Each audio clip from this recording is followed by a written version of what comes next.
Hello everyone, நான் மதன் கௌரி. இன்னைக்கு நம்ம என்ன பேச போறோம்னு பார்த்தீங்கன்னா, ஒரு மறந்து போன ஒரு நாட்டோட சுதந்திர போராட்ட தியாகி, அதுக்கப்புறம் one of the heroes of our கண்ட்ரின்னு கூட சொல்லலாம், ஃபெரோஸ் காந்தி.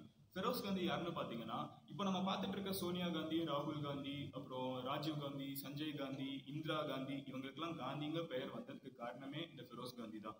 இவரை ஏன் நம்ம பெருசா பார்த்ததில்ல அப்படின்னு பாத்தீங்கன்னா, நெஹ்ருவோட குடும்பத்துல வந்து அவங்க வந்து ஜவஹர்லால் நெஹ்ருங்க பேர் தான் வந்து குடும்பத்துக்கு அடுத்தடுத்து வரணும். நார்த் இந்தியாவில் அப்படிதான் பேர் வைப்பாங்க. ஸோ நியாயப்படி அது இந்திரா நெஹ்ரு. இப்போ இருக்கிறது வந்து ராகுல் நெஹ்ரு. பட் காந்திங்க ஒரு பேர் வந்து இந்தியா ஃபுல்லா ரெசனேட் ஆகிறதுனால தான் வந்து காந்திங்க பேரை வந்து அவங்க அடாப்ட் பண்ணிக்கிட்டாங்க. ஸோ ஃபெரோஸ் காந்திங்கிறது யாரு அப்படின்னு பாத்தீங்கன்னா, ஃபெரோஸ் காந்தி வந்து இந்திரா காந்தியோட ஹஸ்பண்ட். ஸோ இவரை பத்தி யாருமே ஏன் பெருசா தெரியறது இல்லை அப்படின்னு பாக்குறதுக்கு முதல்ல இவர் யாரு, எப்படி வந்தாரு அப்படிங்கிற சில விஷயங்களை நம்ம பார்த்துப்போம். ஸோ இவர் வந்து இண்டிபெண்டன்ஸ்க்கு முன்னாடி பிறந்த ஒரு ஆளு. அப்புறம் வந்து பிறந்துட்டு ஒரு பார்சி ஃபேமிலியில பிறக்கிறாரு. சின்ன வயசுலயே அப்பா இறந்துடுறாங்க. 5 பேர் சகோதர சகோதரிகள் இருக்காங்க. ஸோ எல்லாரும் கூடயுமே வந்து மைக்ரேட் ஆகிறாங்க, மும்பைக்கு வராங்க. மும்பை இங்கேருந்து குஜராத்லேருந்து மும்பை வராங்க. மும்பை வந்துட்டு மும்பையில வந்து அவங்க கொஞ்சம் கொஞ்சமா என்ன சொல்ல, டெய்லி ரொட்டீனுக்கு அம்மா கஷ்டப்படுறாங்க. அத்தை வந்து டாக்டரா இருக்காங்க. ஸோ அதை வச்சு பொழப்பு நடத்திட்டு இருக்காங்க. இப்படி இருக்க ஒரு ஆளுக்கு வந்து திடீர்னு வந்து இண்டிபெண்டன்ஸ் மேல வந்து ஒரு பயங்கரமான ஒரு பாசம் இருக்குது. இந்தியா மேல வந்து இந்தியாவுக்கு எப்படியோ சுதந்திரம் வேணும் அப்படிங்கிற ஒரு வந்து ஈர்ப்பு இருக்குது. ஸோ அதனால வந்து மகாத்மா காந்தியோட ஃபாலோவரா இருக்காரு. ஸோ மகாத்மா காந்தியோட ஃபாலோவரா இருக்கப்போ குவிட் இந்தியா மூவ்மெண்ட்ல வந்து இவரை தூக்கி ஜெயில போட்டுறாங்க. ஸோ ஜெயில போடுறதுக்கு கொஞ்ச நாளுக்கு முன்னாடி வந்து இந்திரா காந்தின்னு ஒரு பொண்ணை வந்து ஒரு காலேஜ் முன்னாடி மீட் பண்றாரு. ஸோ இந்திரா காந்தி யாருன்னு பாத்தீங்கன்னா, உங்களுக்கு எல்லாம் தெரிஞ்ச மாதிரி அப்போ வந்து இந்திரா நெஹ்ருவோட பொண்ணு. ஸோ அவங்க வந்து ஒரு 16 வயசு சின்ன பொண்ணு. அவங்க வந்து ஒரு காலேஜ் முன்னாடி அவங்க வந்து குவிட் இந்தியா மூவ்மெண்ட் மாதிரி அவங்க ஒரு ப்ரொடெஸ்ட் பண்ணிருக்காங்க. இதை பார்த்த உடனே இவருக்கு வந்து ரொம்ப இம்ப்ரெஸ் ஆயிடுறாரு. இவருக்கும் ஆனா இந்திரா காந்திக்கும் ரொம்பவே வயசு வித்தியாசம் இருக்கு. ஸோ இப்படி இருக்கப்போ இம்ப்ரெஸ் ஆன உடனே இந்திரா காந்தி கிட்ட போய் அவர் பேசுறாரு. இந்திரா காந்தி வந்து எடுத்த உடனே என்ன லூஸ் அணின்னு அனுப்பிச்சு விட்டுறாங்க. ஸோ அனுப்பிச்சு விட்டதுக்கு அப்புறம் என்னதுன்னு பாத்தீங்கன்னா, அவர் ஜெயில இருக்கிறப்ப வந்து இந்திரா காந்தியோட அம்மா கமலா நேருவுக்கும் ஃபெரோஸ் காந்திக்கும் வந்து ஒரு பயங்கரமான அட்ராக்ஷன் ஏற்படுது. என்ன மாதிரின்னு பாத்தீங்கன்னா, இவர் அம்மாவும் பையனும் மாதிரி. இவங்க ஜெயில இருக்கப்ப வந்து ஃபெரோஸ் காந்தி தான் வந்து நிறைய பார்த்துட்டு இருந்திருக்காரு. மெடிசன்ஸ் எல்லாம் கொண்டு போய் கொடுக்குறது, இந்த மாதிரி நிறைய விஷயங்கள் நடந்திருக்கு. ஸோ லேட்டரா வந்து இவங்க ரிலீஸ் ஆகி வெளியே வந்ததுக்கு அப்புறம் வந்து கமலா நேரு வந்து அவங்களோட ஃபேமிலி கிட்ட எல்லாம் சொல்லுவாங்கல்ல, ஜெயில யாரு பாத்துக்கிட்டா அப்படின்னு. ஸோ அப்ப சொல்றப்ப வந்து இந்திரா காந்திக்கும் வந்து ஃபெரோஸ் காந்தி மேல ஒரு அட்ராக்ஷன் வருது. ஸோ 2 பேருமே வந்து லண்டன்ல போய் கல்யாணம் பண்ணிக்கிறாங்க. கல்யாணம் பண்ணப்ப நெஹ்ரு வந்து இதுக்கு பயங்கரமா அப்போஸ் பண்றாரு. யாரை கேட்டு கல்யாணம் பண்ணீங்க, நான் உங்களுக்கு இன்ஃபர்மேஷனே கொடுக்கல அப்படி இப்படின்னு. பட் அவங்க அதை பெருசா கண்டுக்கல. அண்ட் ஃபெரோஸ் காந்தி வந்து ரொம்ப என்ன சொல்ல, நிறைய வந்து ஒரு டிக்னிட்டி அப்படிங்கறது மெயின்டைன் பண்ணும், செல்ஃப் ரெஸ்பெக்ட் அப்படிங்கறத மெயின்டைன் பண்ணணும்னு நினைக்கிறவரால அதாவது எப்பவுமே நெஹ்ரு கிட்ட போய் எதுக்குமே போய் நின்னதில்லை. அவர் பாட்டுக்கு வந்து திருப்பி இந்தியாவுக்கு வந்துட்டாரு. இந்தியாவுக்கு வந்ததுக்கு அப்புறம் இந்திரா காந்தியும் ஃபெரோஸ் காந்தியும் வந்து தனியா ஒரு ஃபேமிலி லீட் பண்ணிருக்காங்க. அப்பதான் வந்து சஞ்சய் காந்தியும் ராஜீவ் காந்தியும் பிறகுறாங்க. ஸோ இவங்க 2 பேர் பிறந்ததுக்கு அப்புறம் என்னதுன்னு பாத்தீங்கன்னா, மீன்வைல் வந்து இந்தியாவுக்கு இண்டிபெண்டன்ஸ் கிடைக்குது 1947ல.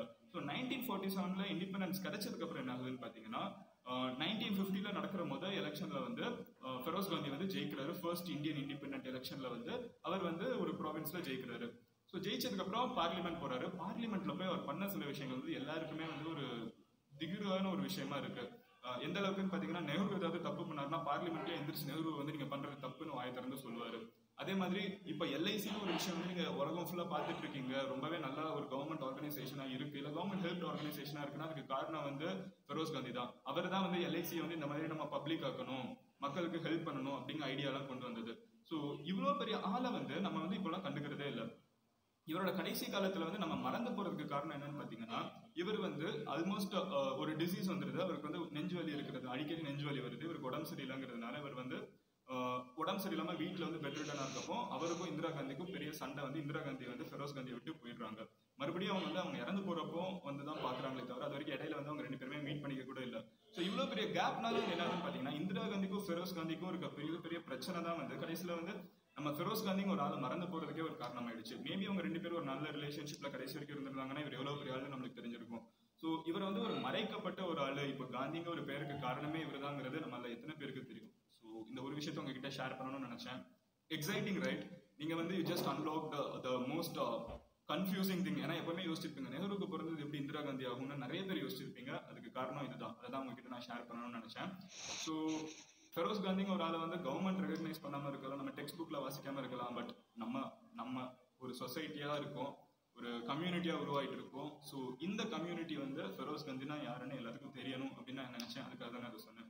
ஸோ இதை தவிர உங்களுக்கு வேற ஏதாவது வீடியோ வேணும்னா கீழே கமெண்ட்ல லீவ் பண்ணுங்க. இல்லைன்னா இன்ஸ்டாகிராம்ல MADANGOWRI இந்த யூசர் நேம் நீங்க சர்ச் பண்ணீங்கன்னா என்னோட ப்ரொஃபைல் வரும். இல்லைன்னா ஃபேஸ்புக்ல facebook.com/IamMadanGauri இல்லைனா ட்விட்டரில் @MADIN नंबर 3। जीवन बीमा निगम LIC की शुरुआत सिर्फ 5 करोड़ रुपयों से हुई थी, लेकिन अब 6 दशकों बाद LIC की कुल संपत्ति बढ़कर 31 लाख करोड़ से भी ज्यादा हो गई है, जो दुनिया के लगभग 75% देशों की GDP और इंडिया के सारे म्यूचुअल फंड्स की टोटल इन्वेस्टमेंट से भी ज्यादा है। इसके अलावा LIC के पास इतने ग्राहक हैं कि अगर सारे LIC पॉलिसी होल्डर्स एक ही देश का हिस्सा होते तो वो दुनिया का चौथा सबसे बड़ा देश होता। तो चलिए अब बिना देर किए आइए आराम से बैठते हैं और देखते हैं LIC का विशाल बिजनेस साम्राज्य। हम सबसे पहले यात्रा करेंगे केन्या की और पहुंचेंगे केन्या के कैपिटल नायरोबी। हम हैं केन इंडिया हाउस के बाहर, केन्या की सबसे बड़ी नॉन लाइफ इंश्योरेंस कंपनी जिसकी जॉइंट ओनर है LIC। यहाँ से हम चलते हैं खूबसूरत मॉरिशस।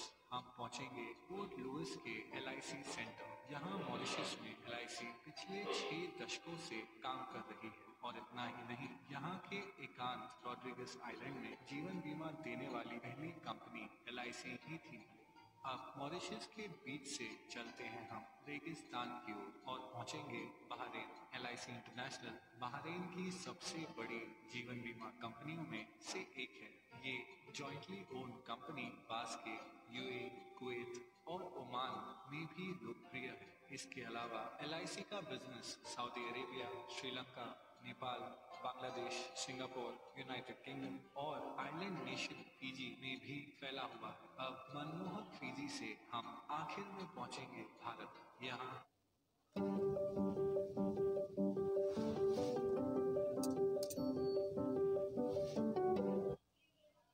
जीवन बीमा कंपनी के अलावा LIC ओन करती है एक हाउसिंग फाइनेंस कंपनी, एक म्यूचुअल फंड, एक pension fund, credit card division और औद्योगिक विकास बैंक IDBI।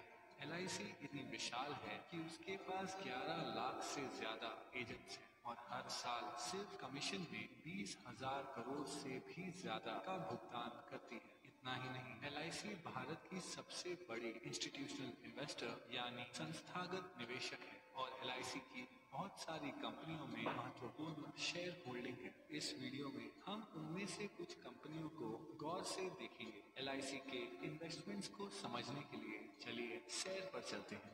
कुछ दूर चलने के बाद हमें एक बैंक दिखेगा। बैंकों की बात करें तो LIC के पास ICICI, एक्सिस बैंक और भारत की सबसे बड़ी बैंक SBI में 9% से ज्यादा की शेयर होल्डिंग। इसके अलावा LIC के पास Yes Bank, Punjab and Sind Bank, PNB, Union Bank of India और कैनरा बैंक में माइनॉरिटी शेयर होल्डिंग भी है। कुछ और आगे बढ़ने के बाद हमारे चारों ओर है आसमान छूती इमारतें। ये हैं स्टील और कंक्रीट के आधुनिक चमत्कार। स्टील की बात करें तो LIC के टाटा स्टील और स्टील अथॉरिटी ऑफ इंडिया में लगभग 9% से ज्यादा की शेयर होल्डिंग है और सीमेंट के मामले में LIC के पास ACC, अंबुजा सीमेंट्स और भारत की सबसे बड़ी सीमेंट कंपनी अल्ट्राटेक सीमेंट में माइनॉरिटी होल्डिंग भी है। इसके अलावा अगर निर्माण की बात करें तो LIC भारत की सबसे बड़ी कंस्ट्रक्शन कंपनी L&T की सबसे बड़ी शेयर होल्डर है। चलना बहुत हो गया,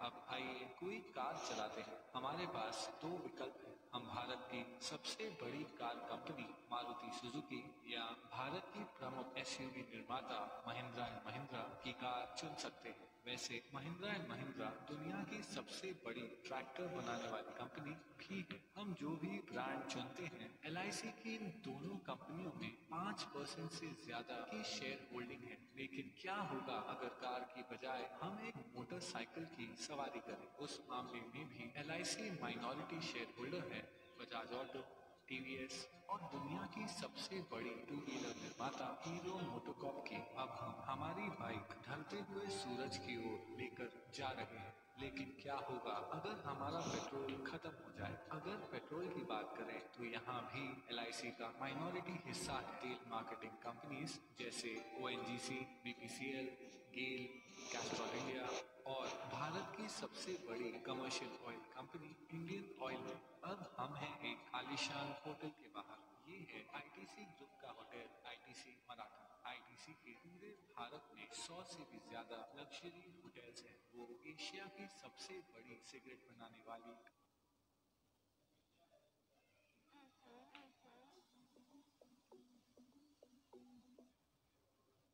कंपनी भी है। आईटीसी के पास फियामा, विवेल और सैवलॉन जैसे पॉपुलर पर्सनल केयर ब्रांड्स हैं। और इतना ही नहीं, आईटीसी इंडिया की सबसे बड़ी ब्रांडेड फूड्स कंपनियों में से एक है। इस विशाल आईटीसी ग्रुप की दूसरी सबसे बड़ी शेयर होल्डर है एलआईसी।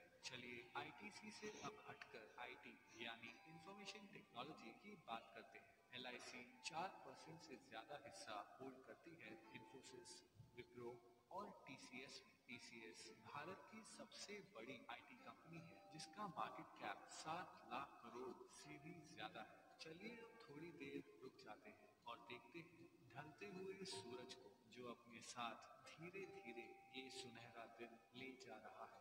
आराम करते हुए आइए एक फोन कॉल करते हैं। जिस मोबाइल नेटवर्क का हम उपयोग कर रहे हैं वो है दुनिया का तीसरा सबसे बड़ा मोबाइल नेटवर्क जियो। जियो हिस्सा है भारत की सबसे बड़ी publicly traded company Reliance industries का, जो ऑपरेट करती है दुनिया में सबसे बड़ी ऑयल रिफाइनरी। और हाँ, एलआईसी रिलायंस इंडस्ट्रीज के 6% शेयर्स की मालिक है। चलिए अब आकाश की ओर देखते हैं। अगर हम गौर से देखें तो हमें नजर आएगा फाइटर प्लेन तेजस, जिसे बनाया है हिंदुस्तान एरोनॉटिक्स ने। हिंदुस्तान एरोनॉटिक्स में लगभग 7% की शेयर होल्डिंग है एलआईसी की। इसके अलावा एलआईसी का भारत की सबसे बड़ी बिजली उत्पादन उपकरण कंपनी बीएचईएल में लगभग 10% शेयर होल्डिंग भी है। अब पहुंचेंगे हम हमारे आखिरी स्टॉप पर। ये है नेशनल स्टॉक एक्सचेंज, जहां बड़ी से बड़ी कंपनियों की किस्मत रोज बदलती रहती है। एनएसई पर जो कंपनियों की ट्रेडिंग होती है उनमें शामिल है telephone company MTNL, biscuit company Britannia Industries, Bharat की सबसे बड़ी footwear company Bata India, Bharat की सबसे बड़ी private port company Adani Ports और दुनिया की सबसे बड़ी viscose rayon fibre company Grasim Industries. इन सभी कंपनियों में एक चीज क्या समान है? हाँ, एलआईसी की इन सभी कंपनियों में माइनॉरिटी शेयर होल्डिंग है। इतना ही नहीं, नेशनल स्टॉक एक्सचेंज में भी एलआईसी की 12% से ज्यादा की हिस्सेदारी है। लेकिन फिर भी ये सारी इन्वेस्टमेंट्स एलआईसी की कुल संपत्ति का बस एक छोटा सा हिस्सा है। एलआईसी भारतीय गवर्नमेंट बॉन्ड्स में सबसे बड़ी निवेशक है। इन सरकारी बॉन्ड्स के पैसे देश के विभिन्न खर्चों और प्रोजेक्ट्स में उपयोग किए जाते हैं। इसके अलावा एलआईसी इंडियन रेलवेज को फंडिंग प्रोवाइड करती है, एक चैरिटी फाउंडेशन चलाती है और हाल ही Facebook is a great place to connect with the people around you, but that doesn't mean sharing your life with में एलआईसी ने 100 करोड़ से ज्यादा रुपए पीएम केयर्स फंड में डोनेट किए हैं। इस 6 दशकों पुरानी कंपनी को करीब से देखने पर पता चलता है कि कैसे एलआईसी भारतीय अर्थव्यवस्था के लगभग हर हिस्से को आज तक प्रभावित कर रही है। इसलिए अंत में मैं बस इतना ही कह सकता हूँ कि ये है एलआईसी का विशाल बिजनेस साम्राज्य। जाते जाते एक क्विक शाउट आउट हमारे Android app Google music player के लिए। डिस्क्रिप्शन में दिए हुए लिंक से हमारा फ्री सोलफुल म्यूजिक प्लेयर जरूर डाउनलोड और अनुभव कीजिए। आप अपना ख्याल रखें। ஹலோ ஃப்ரெண்ட்ஸ், மாருதி சுசுகி அப்படின்னு சொன்ன உடனே நம்மளுக்கு ஞாபகம் வருது அந்த மாருதி சுசுகி கம்பெனியோட கார் தான். இந்த கம்பெனி கவர்மெண்ட் ஆஃப் இந்தியாவால் தொடங்கப்பட்ட கம்பெனி அப்படிங்கிறது நம்மள எத்தனை பேருக்கு தெரியும்? இந்த கம்பெனி எப்போ தொடங்கப்பட்டுச்சு, இந்த கம்பெனியோட ஃபவுண்டர் யாரு, அப்புறம் இந்த கம்பெனியோட ஹிஸ்ட்ரி என்னென்ன அப்படிங்கிறத இந்த வீடியோவில் நம்ம முழுசாக பார்க்க போகிறோம். மறக்காமல் இந்த வீடியோவை முழுசாக பாருங்கள். Welcome to local mafia Tamil. நான் தான் உங்கள் மனோஜ் சந்திரசேகர்.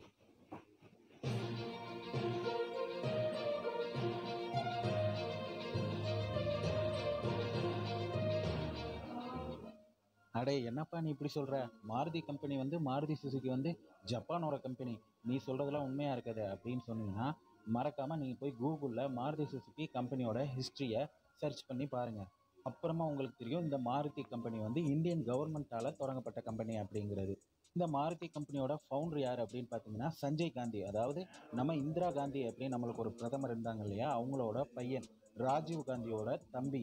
இவரோட ஒய்ஃப் மேனகா காந்தி, அப்புறம் இவரோட பையன் வருண் காந்தி வந்து இப்போ பிஜேபியில் ஒரு லீடிங் பொலிட்டீஷியனாக இருக்கிறாங்க.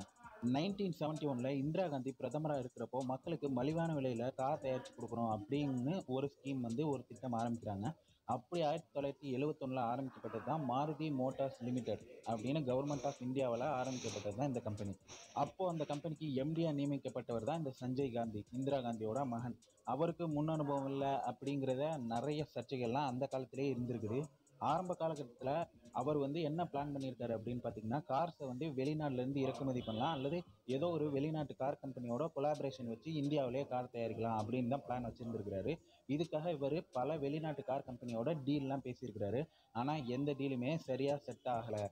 அப்புறம் 1977 ஆட்சி மாற்றம் ஏற்பட்டு ஜனதா கட்சி, இப்போ இருக்கிற பிஜேபி, அப்போ வந்து ஜனதா கட்சி அதோட பேர், அதோட பிரதமர் வந்து மொரார்ஜி தேசாய் வந்து வராரு. அதுக்கப்புறமா இவங்க என்ன பண்ணுறாங்க, இந்த மாருதி மோட்டார் கம்பெனியில் நிறைய ஊழல் நடந்திருக்கு அப்படின்னு சொல்லிட்டு கம்பெனியவே மூடிடுறாங்க. அப்புறமா 1980 மறுபடி காங்கிரஸ் ஆட்சி வந்து இந்திரா காந்தி பிரதமர் ஆகுறாங்க. அந்த டைமில் சஞ்சய் காந்தி வந்து பார்த்திங்கன்னா ஒரு ஃப்ளைட் ஆக்சிடெண்ட்டில் இறந்து போயிடுறாரு. அதுக்கப்புறமா இந்திரா காந்தி வந்து 1981 திரும்ப மாருதி மோட்டார்ஸ் அப்படிங்கிற பேரை மாற்றி மாருதி உத்யோக் லிமிடெட் அப்படின்னு கவர்மெண்ட் கம்பெனியாக தான் மறுபடியும் அதை ஸ்டார்ட் பண்ணுறாங்க. 1982 ஜப்பான் ஆட்டோமொபைல் கம்பெனியான சுசுகி கூட ஒரு பார்ட்னர்ஷிப் வைக்கிறாங்க. அதுக்கப்புறம் தான் இவங்க ஒரு மேனுஃபேக்சரிங் பிளான்ட்டையே ஆரம்பிக்கிறாங்க ஹரியானாவில் இருக்க குர்கான் அப்படிங்கிற இடத்துல. 1983 தான் ப்ரொடக்ஷனே இந்த கம்பெனி வந்து ஸ்டார்ட் பண்ண ஆரம்பிக்கிறாங்க. கவர்மெண்ட் இந்த கம்பெனி கார் உற்பத்தியை ஊக்குவிக்கணும் அப்படிங்கிறதுக்காக நிறைய டேக்ஸ் பெனிஃபிட்ஸ், நிறைய இதர பெனிஃபிட்ஸ் எல்லாமே கொடுக்குறாங்க.